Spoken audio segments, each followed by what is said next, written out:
everyone! Today we are talking about a topic that makes your heart race, dating. Oh, Jenna, dating is already a challenge in your native language. But when you add the language barrier, it can feel like a mission impossible. You want to be charming, you want to be funny, but sometimes you just feel stuck. Exactly, but dating is one of the most powerful ways to reach fluency because the desire to connect is so strong. Today, we are going to give you the survival kit for dating in English. We'll talk about breaking the ice, the vocabulary of modern romance, and the cultural, unwritten rules in the US and abroad. The hardest part is always the beginning. How do you start a conversation without it being awkward? In English, we call this breaking the ice. A great way to break the ice is to ask open-ended questions. Instead of, "Do you like this place?" try, "What brought you here tonight?" It shows you are genuinely curious about the other person's story. And don't be afraid to pay a compliment, but keep it simple. "I love your energy," or "That's a great outfit." Goes a long way. Just don't overdo it. Don't do it too much or it might feel insincere. Let's look at the evolution of a relationship with phrasal verbs. First, you might fall for someone. To fall for someone means to start having strong romantic feelings for them. Then, if the feeling is mutual, you might ask them out. "I think I'm going to ask her out for coffee." If the date goes well, you might say you hit it off, which we mentioned in our friendship episode, but it's very common in dating too. And if things get serious, you might settle down. This means to start a stable, long-term relationship, perhaps moving in together or getting married. It's the opposite of playing the field, which means dating many different people at the same time. Modern dating has its own dictionary. Have you heard of ghosting, Jenna? It's a terrible habit. Oh, it's the worst. Ghosting is when someone you were dating suddenly stops all communication without explanation. They disappear like a ghost. It's a very common rough patch in the digital dating world. There's also red flags. These are warning signs that a person might not be right for you. For example, if they're rude to the waiter, that's a huge red flag.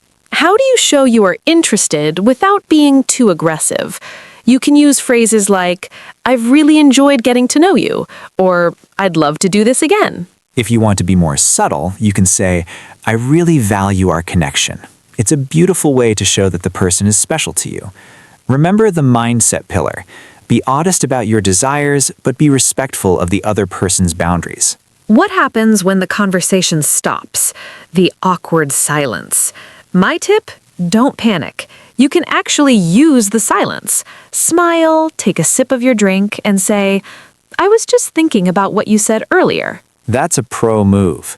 It shows you're an active listener. It turns a failure in conversation into a moment of deep connection. At some point, you need to talk about where this is going.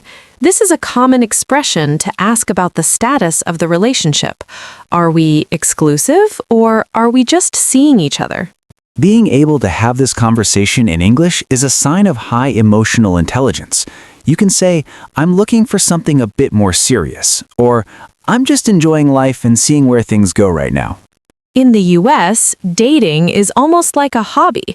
People go on many first dates just to meet people.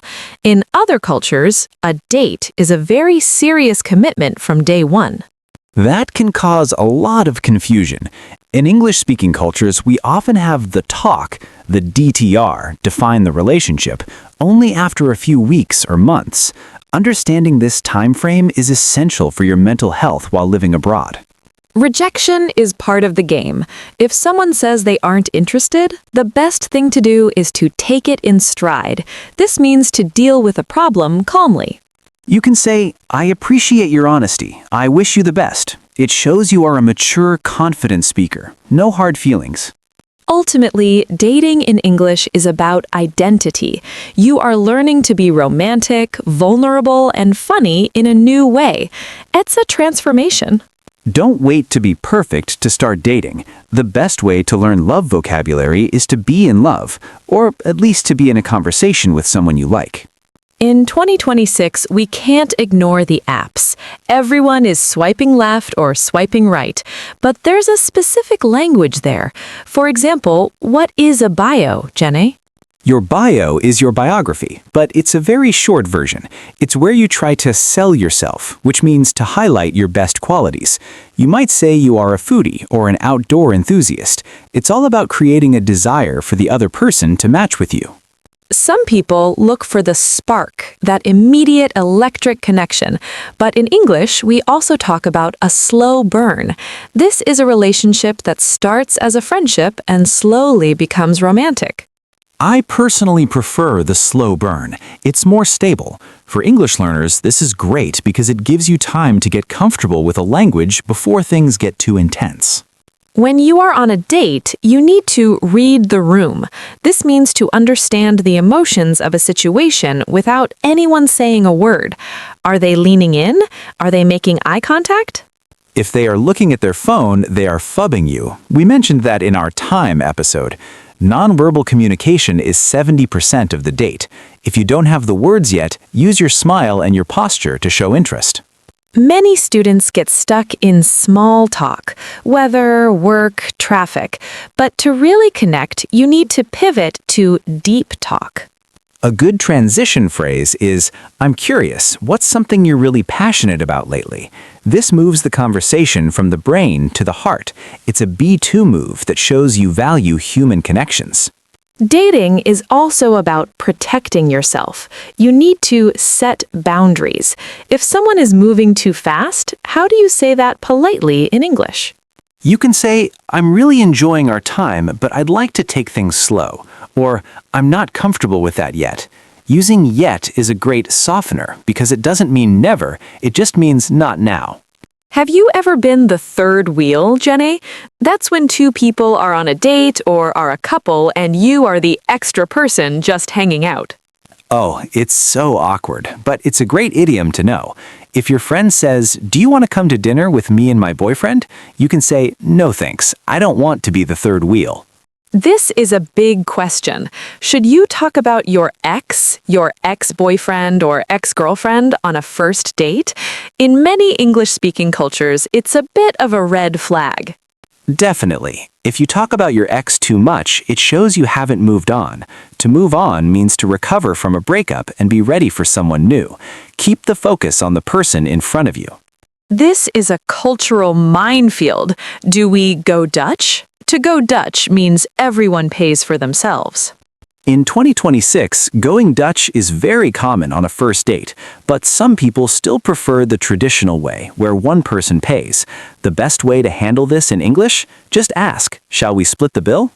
Many people today find love online in different countries. Long-distance relationships, or LDRs, are a huge part of the modern lifestyle. It requires a lot of quality time on Zoom or FaceTime. You have to make up for the lack of physical presence with a lot of verbal communication. It's the ultimate test for your English skills. And if it doesn't work out, we have to break up. It's painful, but sometimes necessary for our growth. People often look for closure. Closure is that feeling that the relationship is truly over and you understand why. You might have one last talk to clear the air, which means to resolve a misunderstanding. We hope these tips give you the confidence to get out there. You deserve to find a connection that speaks to your heart. Subscribe for more episodes on the real life of English, and tell us in the comments, what is the most difficult thing about dating in a second language for you? The vocabulary, the culture, the nerves? We want to know. See you in the next episode. Bye-bye.